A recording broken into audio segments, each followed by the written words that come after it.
আসসালামু আলাইকুম। এটিএন বাংলা সংবাদে সবাইকে স্বাগত জানাচ্ছি। আমি ভাবনা আহমেদ। শুরুতেই বিআরবি কেবল সংবাদ শিরোনাম।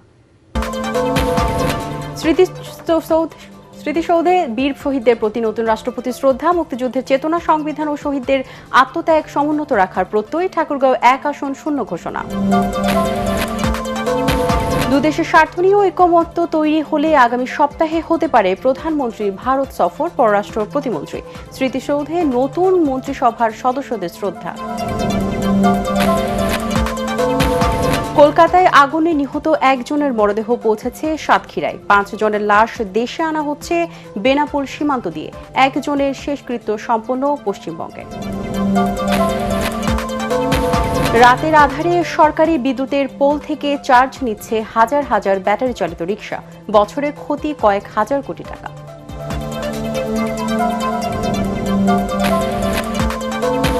কাঙ্ক্ষিত রেমিট্যান্স পেতে দক্ষ জনশক্তি বিদেশে পাঠানোর তাগিদ আন্তর্জাতিক অভিবাসন সংস্থা IOM এর বাংলাদেশ প্রধান ডক্টর লরা টমের। তীব্র গ্যাস সংকটে বিপাকে সিএনজি ও প্রাইভেট কার চালকরা, নষ্ট হচ্ছে কর্মঘণ্টা, কমছে আয় রোজগার, সংকট বাসাবাড়িতেও। এবং ম্যাকাই টেস্টের প্রথম দিনে বোলারদের দাপট, টেস্ট ইতিহাসে চতুর্থ সর্বনিম্ন স্কোর টাইগারদের। টেস্ট ভেন্যু হিসেবে অভিষেকে সর্বোচ্চ উইকেট পতনের রেকর্ড।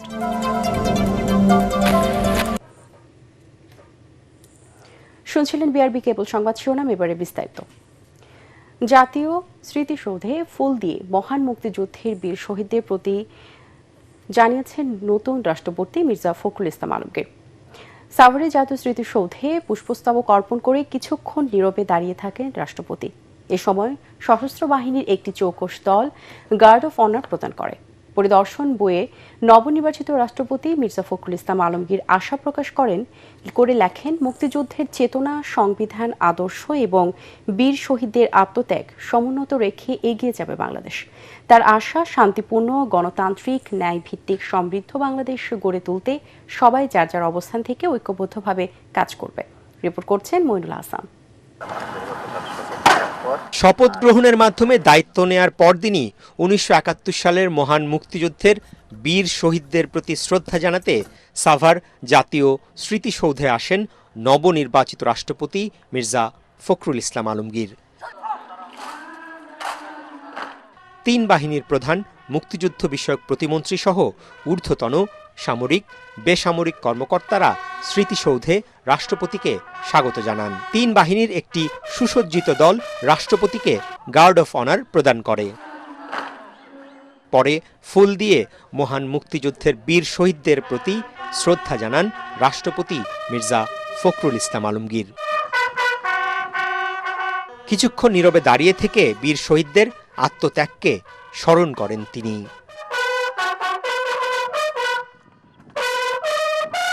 শ্রদ্ধা নিবেদনের আনুষ্ঠানিকতা শেষে স্মৃতিসৌধ প্রাঙ্গণে একটি গাছের চারা রোপণ করেন নবনির্বাচিত রাষ্ট্রপতি। শোক বইয়ে মন্তব্যের ঘরে দেশের 23তম রাষ্ট্রপতি আশা প্রকাশ করে লেখেন, মুক্তিযুদ্ধের চেতনা, সাংবিধানিক আদর্শ এবং বীর শহীদদের আত্মত্যাগ সমুন্নত রেখে এগিয়ে যাবে বাংলাদেশ। তার আশা, শান্তিপূর্ণ, গণতান্ত্রিক, ন্যায়ভিত্তিক, সমৃদ্ধ বাংলাদেশ গড়ে তুলতে সবাই যার যার অবস্থান থেকে ঐক্যবদ্ধভাবে কাজ করবে।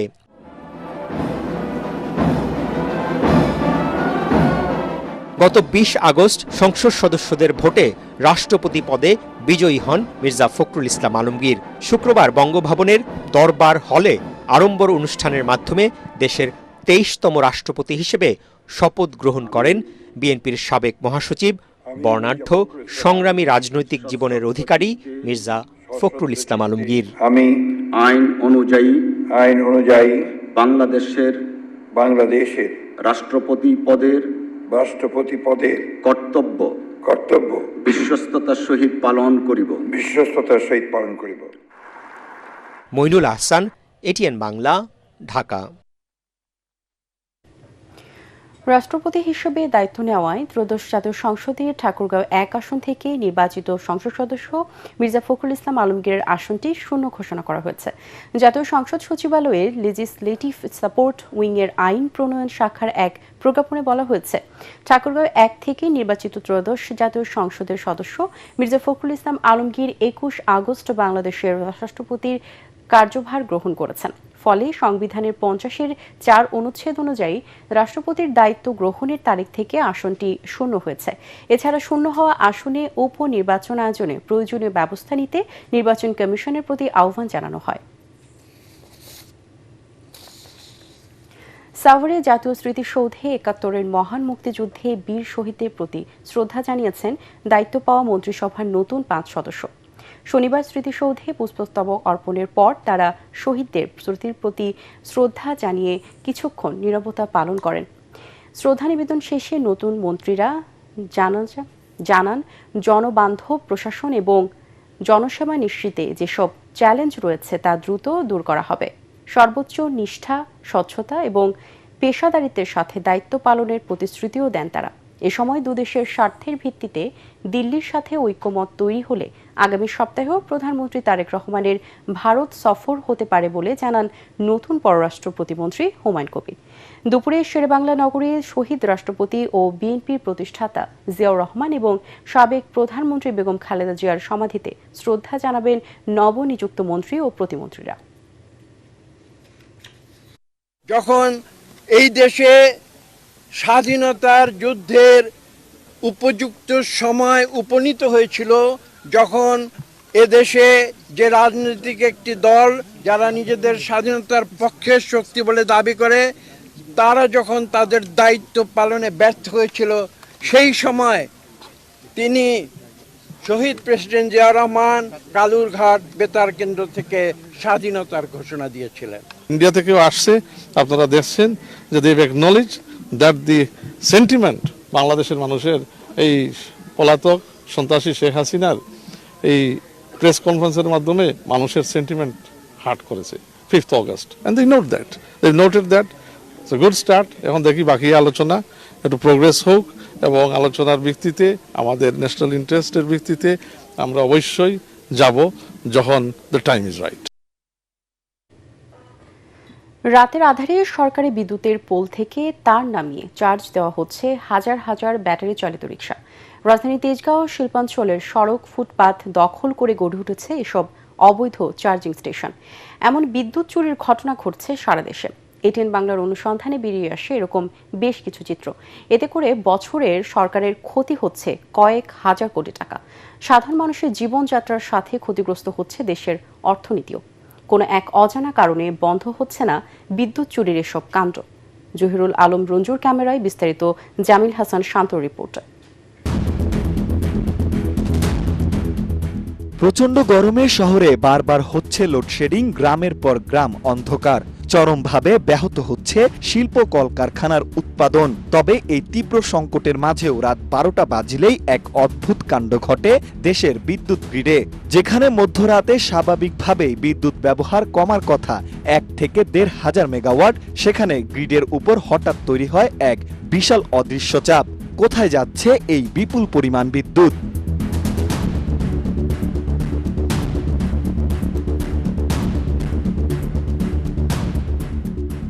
অনুসন্ধানে দেখা গেছে রাজধানীর তেজগাঁ শিল্পাঞ্চলের প্রতিটি সড়কের ফুটপাত ও রাস্তার প্রায় অর্ধেক দখল করে চার্জ দেওয়া হচ্ছে কয়েক হাজার ব্যাটারি চালিত রিকশা বা স্থানীয়ভাবে টেসলা নামেও পরিচিত। মূলত সরকারি বৈদ্যুতিক খাম্বা থেকে বাইপাস করে অবৈধ লাইনে চার্জ দেওয়ার কারণে এই খাত থেকে সরকার বছরে প্রায় 4,000 কোটি টাকার বিপুল রাজস্ব হারাচ্ছে। কি মানে চার্জ দেন এখানে? স্বাস্থ্য তারা মহাজনের দায়িত্ব, এটা তো আমরা তো এই রাস্তার মধ্যে চার্জ কিভাবে দেন? এই যে মিটার আছিল, ওই মিটার নিচে গা এখন কি আসিল না, এখন কিভাবে দেন? মোহন তো এইভাবে দিতে আসা কিভাবে? লাইনে ফাইনাতি, হ্যাঁ ওই তো লাইনে ফাইনাতি, ডাইরেক্ট লাইন থেকে। হ্যাঁ এটা কি অবৈধ না? অবৈধ। এখানে কত আমাদের এখান থেকে 35-40টা গাড়ি আছে, অবৈধ চলে, আমরা বৈধ স্বীকার করব না। ডাইরেক্ট লাইন টেনে নয়ছে। এই গাড়িগুলোতে কত টাকা করে নেন প্রত্যেক গাড়ি থেকে? গাড়ি তো 400 টাকা জমা। ট্রাফিক পুলিশ বলছে সংঘবদ্ধ চক্রের কারণে বারবার অভিযান চালিয়েও ব্যাটারি চালিত অটোরিকশার অবৈধ সংযোগ পুরোপুরি নিয়ন্ত্রণে আনা সম্ভব হচ্ছে না।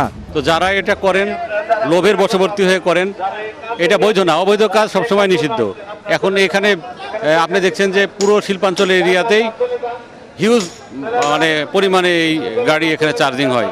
এটা করে কারা? মানুষই তো করে। প্রশ্ন হলো কিভাবে রাজধানীর বিভিন্ন সড়কের সরকারি খাম্বা থেকে অবৈধভাবে বিদ্যুৎ ব্যবহার করে অবাধে চলছে ব্যাটারি চালিত রিকশার এই রমরমা বাণিজ্য। বৈদ্যুতিক খাম্বা থেকে যারা এই বিজনেসের সাথে জড়িত, তারা বৈদ্যুতিক খাম্বা থেকে লাইন নেওয়ার সম্পর্কে তারা ভালো জানে। আমাদের কার্যপরিধি, আমরা হয়তো অন্য জায়গায় কাজে ব্যস্ত আছি, তারা নিজ উদ্যোগে এই লাইনগুলা তারা নামায় নেয়। এদিকে ঢাকা উত্তর সিটি কর্পোরেশনের প্রশাসক জানান, সড়কে অবৈধ রিকশা রাখা ও অনিয়ন্ত্রণ সংযোগের বিষয়ে তাদের স্পষ্ট ধারণা ছিল না, তবে দ্রুত কঠোর ব্যবস্থা নেওয়ার আশ্বাস দেন তিনি। আমরা তেজগাঁয়ে কিন্তু একাধিকবার, এটা আপনারা অবগত আছেন, একাধিকবার আমরা এখানে উচ্ছেদ অভিযান চালিয়েছি। আজকে আবার জানলাম, আবার আগামীকালকে সেটা ব্যবস্থা গ্রহণ করব। সিপিডির গবেষণা অনুযায়ী প্রতি রাতে জাতীয় গ্রিড থেকে প্রায় 2000 মেগাওয়াট বিদ্যুৎ খরচ হচ্ছে শুধু এই রিকশা চার্জ করার পেছনে। কিন্তু বিদ্যুতের খুঁটি থেকে অবৈধভাবে অনিয়ন্ত্রিত সংযোগ নেওয়ার কারণে এই বিপুল পরিমাণ বিদ্যুতের কোনো অর্থ সরকারি কোষাগারে জমা হয় না। রাত্রে 2000 ইউনিট লস হচ্ছে। বিশেষজ্ঞদের মতে অচিরেই যদি এসব অবৈধ সংযোগ স্থায়ীভাবে বন্ধ করা না হয়, তবে ভবিষ্যতে চরম ও দীর্ঘমেয়াদী বিদ্যুৎ সংকটের মুখে পড়বে বাংলাদেশ। জামিল হাসান শান্ত, এটিএন বাংলা, ঢাকা।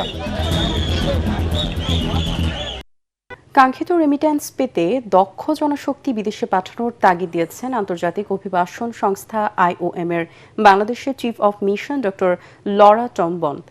রাজধানীতে ডিবেট ফর ডেমোক্রেসি ও IOM এর যৌথ উদ্যোগে এবং ইউরোপীয় ইউনিয়নের সহযোগিতায় আয়োজিত বিতর্ক প্রতিযোগিতার মূল্যায়ন পর্বে এই তাগিদ দেন তিনি। দেশের কর্মক্ষম জনশক্তির 25% কর্মসংস্থান হয় অভিবাসন খাতে জানিয়ে ডিবেট ফর ডেমোক্রেসির চেয়ারম্যান হাসান আহমেদ চৌধুরী কিরণ বলেন, বিদেশে কর্মসংস্থান না থাকলে দেশে দারিদ্রতার হার আরও 10% বেড়ে যেত। মিজান শাহজাহানের রিপোর্ট। আন্তর্জাতিক পারিবারিক রেমিটেন্স দিবস উপলক্ষে এসএমই খাতে রেমিটেন্সের বিনিয়োগ অভিবাসী পরিবারের সুরক্ষায় সর্বোত্তম কৌশল প্রস্তাবের উপর সংসদীয় পদ্ধতির বিতর্কে সরকারি দল ঢাকা ইন্টারন্যাশনাল ইউনিভার্সিটি আর বিরোধী দলের আসনে state university of Bangladesh. SME খাতে রেমিটেন্সের বিনিয়োগ অভিবাসী পরিবারের সুরক্ষায় সর্বোত্তম কৌশল। ব্যাংকগুলোরই যখন এসএমই খাতে পর্যাপ্ত ঋণ দেওয়ার সক্ষমতা ও আগ্রহ সংকুচিত হচ্ছে, ঠিক সেই জায়গায় দাঁড়িয়ে সরকার দলের প্রধানমন্ত্রী আজকে যে প্রহসনের প্রস্তাব উত্থাপন করলেন, সেই প্রস্তাবকে ঘৃণাভরে প্রত্যাখ্যান। বিতর্কের মূল্যায়ন করতে গিয়ে IOM বাংলাদেশের অভিবাসন নীতি ও টেকসই উন্নয়ন বিভাগের প্রধান ডক্টর ইশিতা শ্রুতি বলেন, রেমিটেন্সের অর্থ বিনিয়োগে প্রবাসীদের জন্য একাধিক ক্ষেত্র উন্মুক্ত রাখতে হবে। আমরা রেমিটেন্সকে কিভাবে একটা দেশের উত্থানে লাগাতে পারি, আমাদের অপশন দিতে হবে। কেন কি এই টাকাটা কিন্তু সরকারের টাকা না, এই টাকাটা কিন্তু ওই মানুষের টাকা। তো ওই মানুষকে কিন্তু অভিবাসীদের কিন্তু রেমিটেন্স যোদ্ধাদের কিন্তু আমাদের অপশন দিতে হবে কি আপনাদের কাছে এইটাও আছে, আপনারা এখানে ইনভেস্ট করতে চান কি আপনারা ওইখানে ইনভেস্ট করতে চান। এ সময় ডিবেট ফর ডেমোক্রেসির চেয়ারম্যান হাসান আহমেদ চৌধুরী কিরণ বলেন, রেমিটেন্স যোদ্ধারা দেশের অর্থনৈতিক চালিকা শক্তির মূল নায়ক। ফরেন রিজার্ভের পরিমাণ $37 বিলিয়ন বেশি দাঁড়িয়েছে।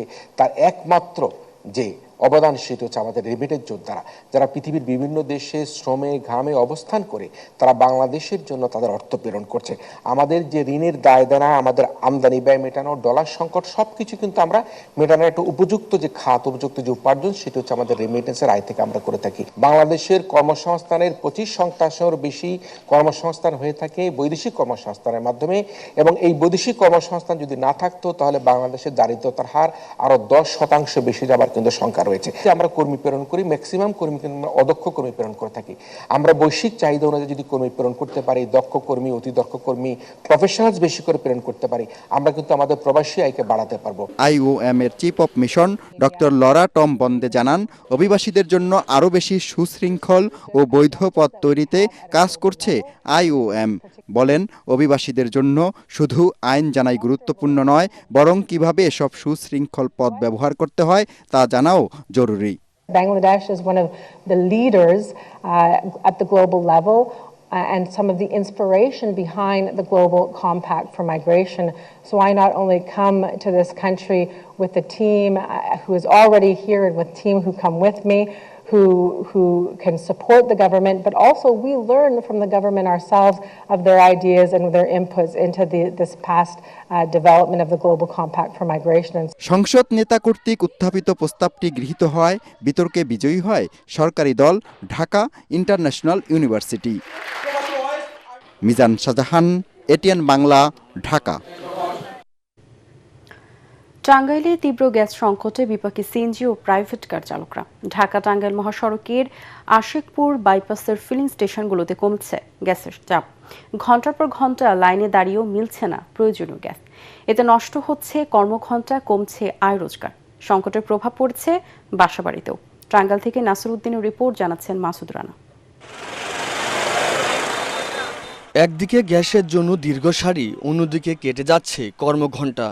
ঢাকা টাঙ্গাইল মহাসড়কে আশিকপুর বাইপাসের ফিলিং স্টেশনগুলোতে এমন চিত্র এখন নিত্যদিনের।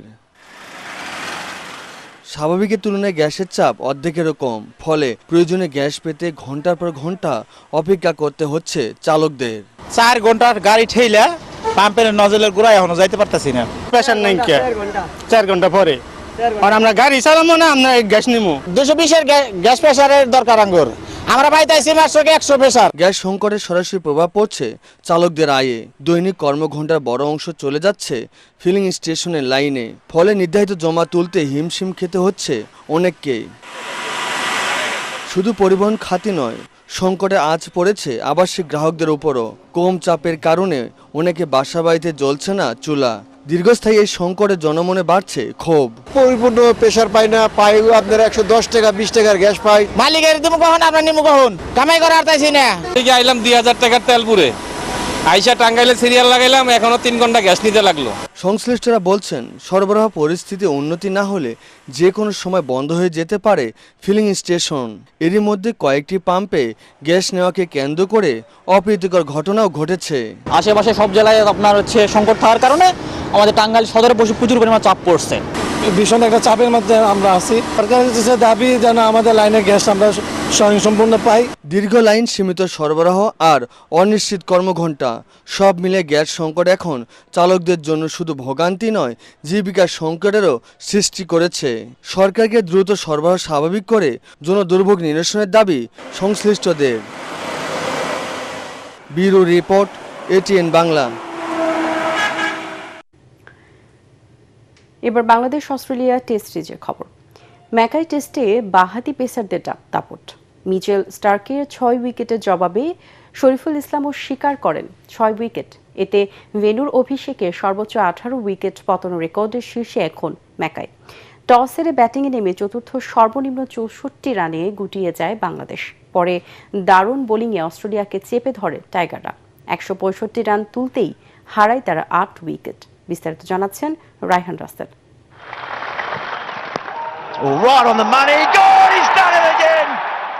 এক স্পেলেই বাংলাদেশকে গুড়িয়ে দিলেন মিচেল স্টার্ক।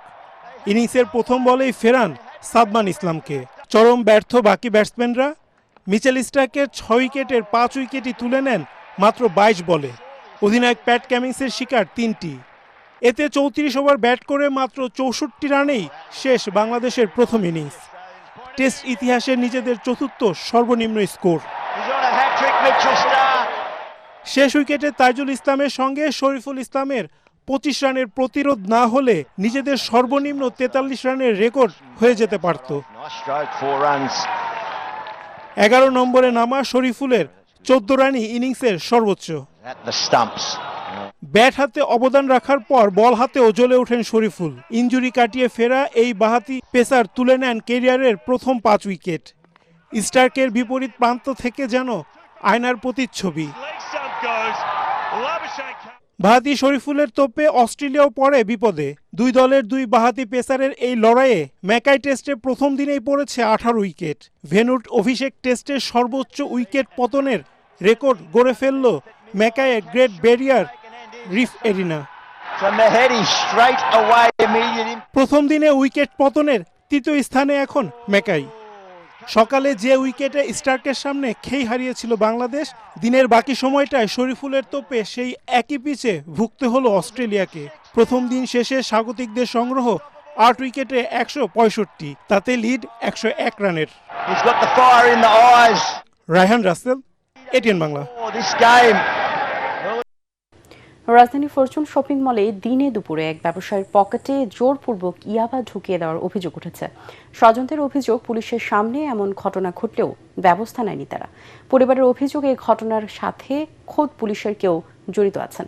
এদিকে পুলিশ বলছে অভিযোগের সত্যতা যাচাইয়ের গঠন করা হয়েছে 7 সদস্যের তদন্ত কমিটি।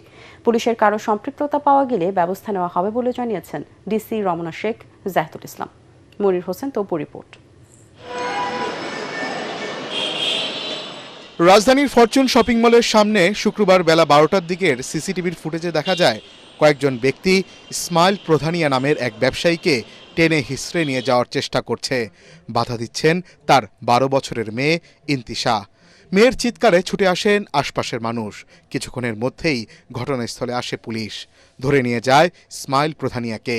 এই লোকটা এদিক থেকে আইলো, আচ্ছা বলো, আর আরেকটা ফেলে দেখলাম ঢুকলো, ঢুকিয়া হাত মিলানির সাথে সাথে এদিক থেকে আরো একটা ফুলাবাই নিল, একটু দশটা দশটি হইলো, দশটা দশটি এই সামনে গেল আর সামনে থেকে পুলিশ আইল। শিশু ইন্তিশা জানান, ফরচুন অ্যাপার্টমেন্টের বাসায় ফেরার সময় তার বাবার পকেটে জোর করে কিছু একটা ঢুকিয়ে দেওয়ার চেষ্টা করে একজন। বাধা দিলে আরও কয়েকজন এসে ধস্তাধস্তি শুরু করে। এক পর্যায়ে তাকে ধাক্কা দিয়ে ফেলে দেয় তারা। ইসমাইল প্রধানিয়ার স্ত্রীর অভিযোগ, মার্কেটের পুরনো দ্বন্দ্বের জেরে ষড়যন্ত্র করে তার স্বামীকে ফাঁসানোর চেষ্টা করা হয়েছে। দেখছি যে ওরা কিছু একটা বাবার পকেটে ঢোকানোর চেষ্টাও করছিল। এখন ওরা বাবার শার্টও খুলে ফেলছে, আমার সামনে বাবাকে সিঁড়ি থেকেও ফালাই দিছে। পুলিশ ওদেরকে কিছু জিজ্ঞাসা করলো না, কাউকে কিছু বললো না, কিছু জিজ্ঞেস করলো না। আমার স্বামীকে উল্টা ভিকটিম আমার স্বামী, তাকে ধরা হয়েছে, কয়েকজন মিলে ধরলো, তাকে ধরে পুলিশ নিয়ে চলে গেল। এদিকে পুলিশ বলছে ঘটনা তদন্তে নেমেছে আইন শৃঙ্খলা বাহিনী। পুলিশের কেউ জড়িত থাকলে কঠোর ব্যবস্থা নেয়ার কথা জানান রমনা জোনের উপ পুলিশ কমিশনার। কোনো ব্যক্তি বলার চেষ্টা করছেন যে এটা পুলিশ দিয়েছে বলে, তো পুলিশও যদি দিয়ে দেয় সেটাও আমরা দেখব, অর্থাৎ যেই অপরাধ করেছে তার বিরুদ্ধে যথাযথ আইনগত ব্যবস্থা গ্রহণ করা হবে। ইয়াবা পাওয়ার অভিযোগ এবং আগের চাঁদাবাজির একটি মামলায় ইসমাইল প্রধানিয়াকে পাঠানো হয় কারাগারে। তার বিরুদ্ধে রয়েছে জুলাইয়ের একাধিক হত্যা মামলাও। যদিও পরিবারের অভিযোগ, ষড়যন্ত্র করেই দেওয়া হয়েছে এসব মামলা। মনির হোসেন তপু, এটিএন বাংলা, ঢাকা। এবারে পূবালী ব্যাংক বাণিজ্য সংবাদ।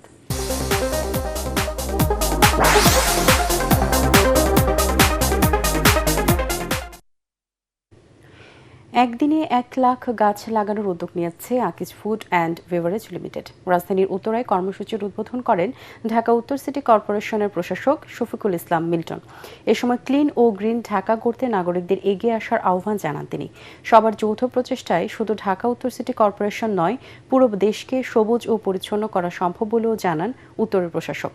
এতে আকিজ ফুড অ্যান্ড বেভারেজ লিমিটেডের সিইও সৈয়দ জহুরুল আলম বলেন, এই উদ্যোগের আওতায় দেশের 8 বিভাগে দেশীয় ও জিআই স্বীকৃত ঐতিহ্যবাহী ফলের চারা রোপণ করা হবে। গাছগুলোর সঠিক পরিচর্যা নিশ্চিতে 500টি শিক্ষা প্রতিষ্ঠান থেকে ট্রি অ্যাম্বাসেডর নির্বাচন করা হবে, যাদের হাতে তুলে দেওয়া হবে ক্লেমন সবুজায়ন শিক্ষাবৃত্তি।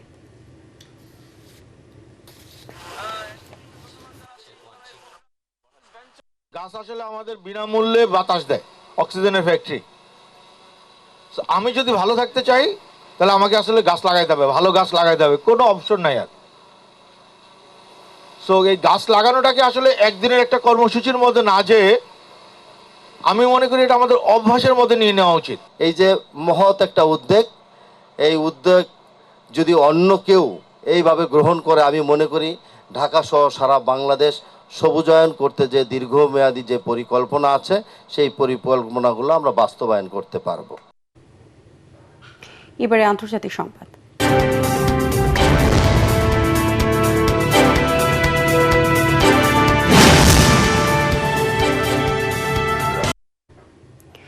ইউক্রেনের মধ্যাঞ্চলীয় শহর ক্রিভিরোহতে একটি শপিং সেন্টারে রাশিয়ার ড্রোন হামলায় অন্তত 14 জন নিহত হয়েছেন। আহত হয়েছেন 121 জন। আহতদের মধ্যে 22টি শিশু রয়েছে। স্থানীয় কর্তৃপক্ষ জানিয়েছে উদ্ধার অভিযান চলমান রয়েছে। ইউক্রেনের প্রেসিডেন্ট ভ্লাদিমির জেলেনস্কির নিজ শহর ক্রিভিরোহতে স্থানীয় সময় শুক্রবার বিকেলে এই হামলা চালানো হয়। জেলেনস্কি জানান এটি ছিল ডাবল ট্যাপ হামলা। প্রথম দফায় ড্রোন হামলার পর উদ্ধারকর্মীরা ঘটনাস্থলে পৌঁছালে প্রায় 30 মিনিট পর দ্বিতীয় দফায় হামলা চালানো হয়। হামলাকে সন্ত্রাসী কর্মকাণ্ড আখ্যা দিয়ে জেলেনস্কি বলেন, এই ধরনের হামলার জন্য রাশিয়াকে জবাবদিহির আওতায় আনতে হবে। অস্ট্রেলিয়া বাংলাদেশ ইন্টারন্যাশনাল স্কুলের উদ্যোগে আয়োজন করা হয়েছে বিজ্ঞান মেলার। স্কুল প্রাঙ্গণে অনুষ্ঠিত মেলায় শিক্ষার্থীরা বিভিন্ন বৈজ্ঞানিক প্রজেক্ট প্রদর্শন করে। এসব প্রজেক্টে বাস্তব জীবনের নানা সমস্যা ও তার সম্ভাব্য সমাধান তুলে ধরা হয়। এর মাধ্যমে উদ্ভাবনী চিন্তা ও সৃজনশীলতা প্রকাশের সুযোগ পায় শিক্ষার্থীরা। অনুষ্ঠানে শিক্ষার্থীদের পাশাপাশি শিক্ষক শিক্ষার্থীদের স্বতঃস্ফূর্ত অংশগ্রহণ ছিল। ভবিষ্যতেও এমন সৃজনশীল ও উদ্ভাবনী কার্যক্রম অব্যাহত রাখার প্রত্যয় জানান অস্ট্রেলিয়া বাংলাদেশ ইন্টারন্যাশনাল স্কুলের ব্যবস্থাপনা পরিচালক তানফির আহমদ। এবারে খেলার খবর।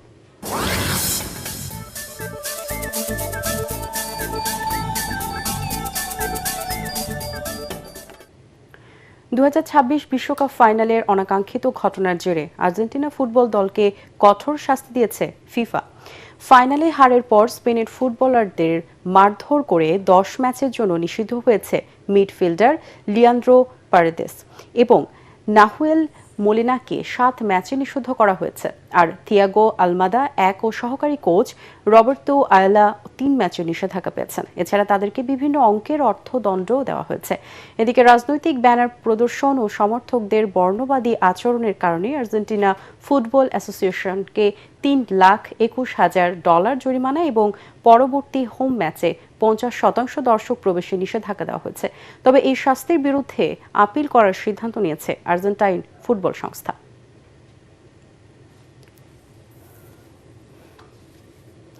শেষ করার আগে বিআরবি কেবল সংবাদ শিরোনামগুলো জানিয়ে দিব আরও একবার। স্মৃতিসৌধে বীর শহীদদের প্রতি নতুন রাষ্ট্রপতির শ্রদ্ধা, মুক্তিযুদ্ধের চেতনা, সংবিধান ও শহীদদের আত্মত্যাগ সমুন্নত রাখার প্রত্যয়। ঠাকুরগাঁও 1 আসন শূন্য ঘোষণা। দুদেশের স্বার্থ নিয়ে ঐকমত্য তৈরি হলে আগামী সপ্তাহে হতে পারে প্রধানমন্ত্রী ভারত সফর, পররাষ্ট্র প্রতিমন্ত্রী। স্মৃতিসৌধে নতুন মন্ত্রিসভার সদস্যদের শ্রদ্ধা। কলকাতায় আগুনে নিহত একজনের মরদেহ পৌঁছেছে সাতক্ষীরায়। 5 জনের লাশ দেশে আনা হচ্ছে বেনাপোল সীমান্ত দিয়ে। একজনের শেষকৃত্য সম্পন্ন পশ্চিমবঙ্গে। রাতের আধারে সরকারি বিদ্যুতের পোল থেকে চার্জ নিচ্ছে হাজার হাজার ব্যাটারি চালিত রিকশা। বছরে ক্ষতি কয়েক হাজার কোটি টাকা।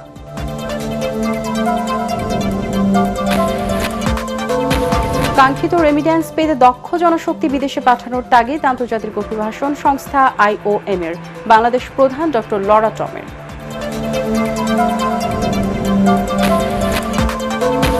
তীব্র গ্যাস সংকটে বিপাকে সিএনজি ও প্রাইভেট কার চালকরা। নষ্ট হচ্ছে কর্মঘণ্টা, কমছে আয় রোজগার। সংকট বাসাবাড়িতেও।